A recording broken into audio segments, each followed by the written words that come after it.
Okay, so you have Crayola markers, Crayola colored pencils. And you're going to be coloring in your wearable item, right? And you want to be coloring it in neatly. So there's this thing that I call scribble coloring, which basically means if I have an object that I am coloring in, right? This is what I call scribble coloring right here. You're just trying to color this in as quickly as you can, and done. Boo! This looks terrible, especially if your whole drawing is colored in like this, right? So this is bad. What you need to do is you need to think about in which direction or which way does it feel better to use my colored pencil? Is it easier to go up and down? Is it easier to go left to right? Or is it easier to work at an angle? For me, if you take a look at which one is neater, it is definitely this one. Okay? So if and when I start coloring, I'm just going to start somewhere and I'm going to work with an even pressure and I'm going to work my way across. Right? Start on one side, work across to the other side. Inevitably, there's going to be a little bit of overlapping right here, and that's totally fine. Right? This looks a million times better than that. If I want an area darker, what do I have to do? Anybody? If I want an area darker, what do I have to do? More pressure, exactly. So once I have my shape colored in, if I want an area darker, I apply more pressure, right? By applying more pressure, I'm getting more lead, more colored lead onto my paper. What am I doing right now besides adding more pressure to this? Anybody? There's already a layer on, right? I already have a layer of orange on. So now I'm adding like a second coat to this, which makes it darker as well, right? So you add a second layer. So number one, I apply more pressure. Number two, I add another layer. But what's another thing that I could do to this to make an area darker?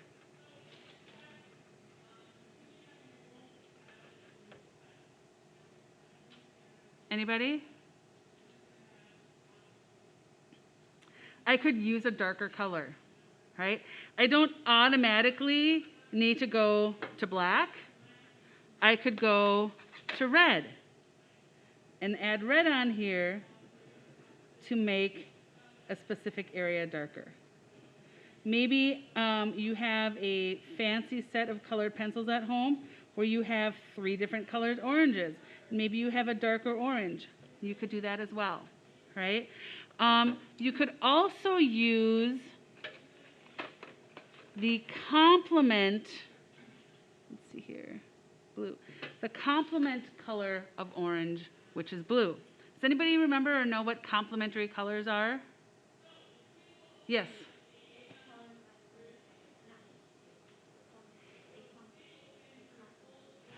They're colors that complement each other, but they are colors that are directly across from one another on the color wheel, right?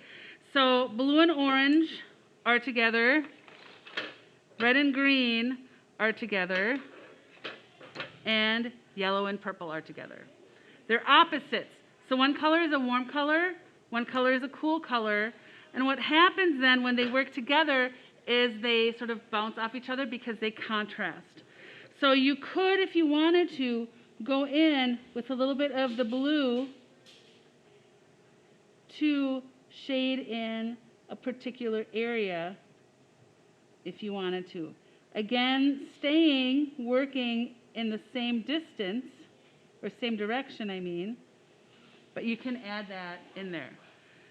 Normally, especially in painting, when you're mixing your colors together, when you mix complements together, you create a neutral color, right? So blue is a primary color. There are no other colors that make primary colors. So blue is a pure pigment. But which two colors make orange? Yellow and red, right? So now I have yellow and red that have made up this orange and the blue. So when you mix the three primary colors together, you get a neutral. So this one, you would probably have a more of an orangey brown, right? In this one, you would probably have a more reddish brown. And in this one, you'd have probably a little bit more of a purpley brown, depending on how things work out. Okay, so that's colored pencils working in the same direction. Now, same thing with markers.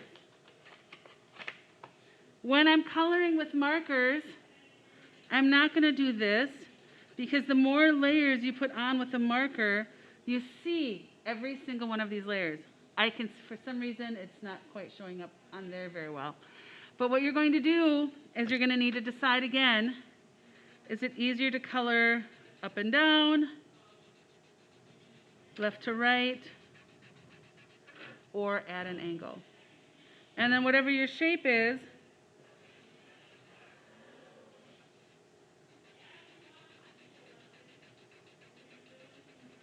you work on coloring this in.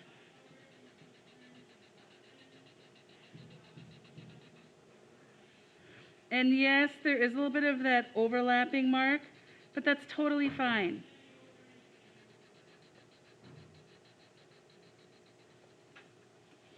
Right? This looks better than that does. You can also work this way where you're just making a mark and then coming up next to it and making another mark. Now, the beauty of markers is that normally I can work another marker over the top. What you probably want to do is wait until this dries before you add another layer of marker, because these are water-based markers, and if the bottom layer, it feels dry to the touch, but if I look at this, my paper is, can you guys see how it sort of bows right here? Because of the wetness of the marker, my paper sort of does this. So what I want to do is make sure that that paper is dry, and then I can go in. The beauty of markers also is that they work over colored pencils as well.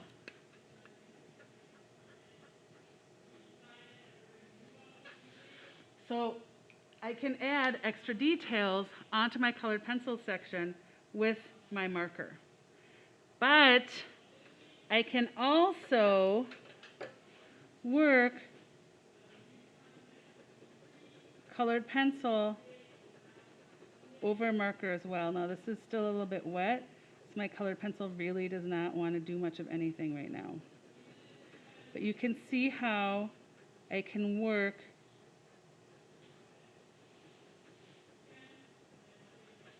that colored pencil detail over the top of this as well. So when you start drawing out, when you start detailing all of your items on your wearable item, think about, where should I use marker? Where should I use colored pencil? Do I want to predominantly use colored pencil and just add marker for a few details? Do I want to add more marker and do a little bit with colored pencil? It's entirely up to you to decide how you want to do this. I'm going to say that you can probably get a little bit more detailed and cleaner, crisper drawings with colored pencil. The markers will give you a nice crisp line, but it will be, if you want an area to be really bold, then I would go with this. If you want an area where you can show the value gradation, then go with colored pencil. This assignment is due at the end of the week, so that when you come into class on Monday, it is done. You've taken a picture of it, and it is done, right?